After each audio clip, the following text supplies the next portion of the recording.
Hello， 大家好，我们是草泥尼尔汉堡，今天为大家带来搞笑脑洞美漫《飞出未来》第3季第5集。这一集主要讲企鹅和环保的故事。为吃聚合饼干中间的那块夹心，弗莱生产了很多垃圾。班德的头部喷雾器也是对地球产生长期的破坏。这时，教授准备派快递小队去执行一个极具争议性的任务。在此次任务中，他们将牵引一艘装满了哥伦比亚暗物质的超级游轮去冥王星。为了防止暗物质泄漏，游轮有6000层船壳。教授还说，当拖着游轮经过企鹅保护组之后，快递小队要在企鹅保护区上空3英里做低空飞行。莉拉不解，其实这只是为了躲避收费站。于是，莉拉拒绝参加此次任务，因为教授不顾及环境。不仅如此，他还要加入企鹅保护组织。对此，教授命令他脱掉买了10年的夹克，然后把夹克给了班德，宣布班德成为新的船长。弗莱觉得这不公平，往他还在漫画上画，莉拉让他坐在自己的大腿上掌舵呢。班德就很开心，由于此次任务少了一个人，约翰将临时加入快递小队。另一边，莉拉已经来到企鹅保护组织，面对暗物质游轮，其组织创立者表示采用非暴力措施，莉拉却认为直接朝拉游轮人的屁股上踹2脚更加有效。创始者说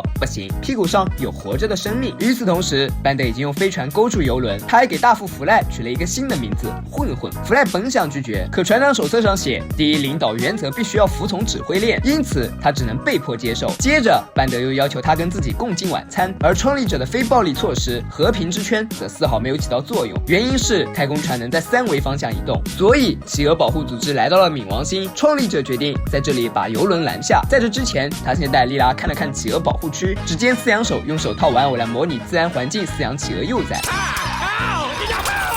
飞船上，班德还沉浸在船长的喜悦中。弗莱很想用袜子堵住他的嘴，此时在他眼里，班德的嘴蠢的就和屁股一样。他打掉了班德的东西，班德也气得打掉了弗莱的晚餐。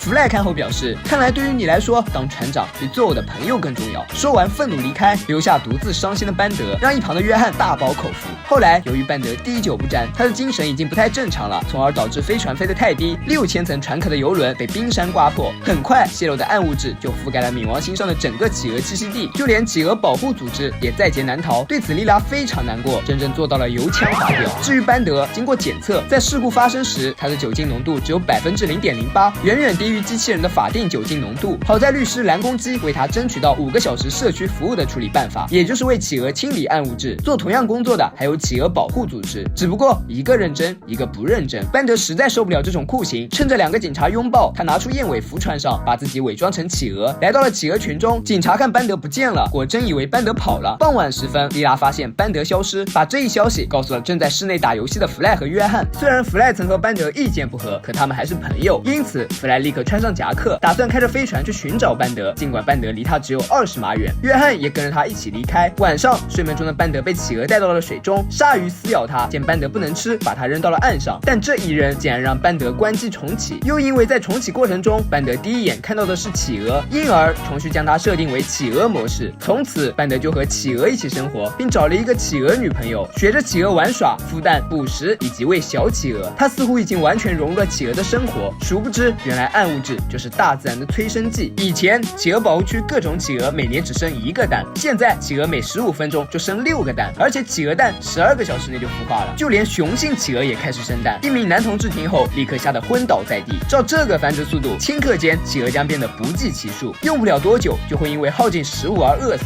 所以为了阻止企鹅繁殖，企鹅保护组织创立者宣布企鹅捕猎季正式开始。说完，组织内的每个人都拿上了枪，除了莉拉。他认为不能射杀企鹅，问创立者还有其他办法吗？创立者回答没有，痛快开上一枪，要比企鹅挣扎几个星期才饿死要强。可莉拉依然无法接受残忍的捕猎行动。要知道，他参加企鹅保护组织是为了保护企鹅，而不是猎杀它们。尽管现在这2件事的性质是一样的，最后看着数以万计的企鹅，莉拉还是加入了捕猎行动，然后秉着要杀就杀全家，别留下孤儿的宗旨，解决了一个企鹅。却没有想到，解决的这个企鹅正是企鹅群中的班德。班德再次关机重启，好在这次他的设定模式终于变回了人类，但班德依旧存有之前企鹅的记忆，还会说企鹅话。当看见人类射杀企鹅，他带着企鹅们离开。莉拉则对以杀生为快乐的创立者说，虽然我不知道射杀企鹅会不会对环境有好处，可我知道这决定权不该在你手里。谁知道对方听后不仅不悔改，还准备做企鹅天妇罗。既然如此，班德便带领着企鹅们先将它做成了晚餐。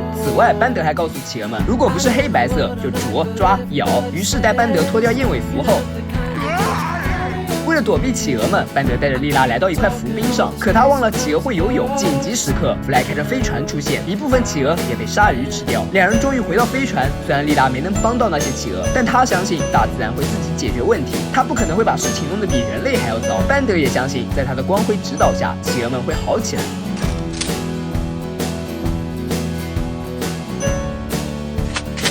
环保固然重要，但以杀生为快乐，真的是在保护环境吗？表面上是维护生态平衡，实则是满足自己内心的快感。此等做法必然会引来大自然的重重一击，因为人类终究是渺小的。对于大自然来说，我们微乎其微。与其说保护环境是为了保护自然，不如说环保是人类的自救和自保的一种手段，是人类防止自己把自然环境改造的连自己都接受不了的一种措施。已经有40-50亿年寿命的地球，什么没有见过？它当然不会怕地震、海啸以及物种大爆发，怕的这些只有人类。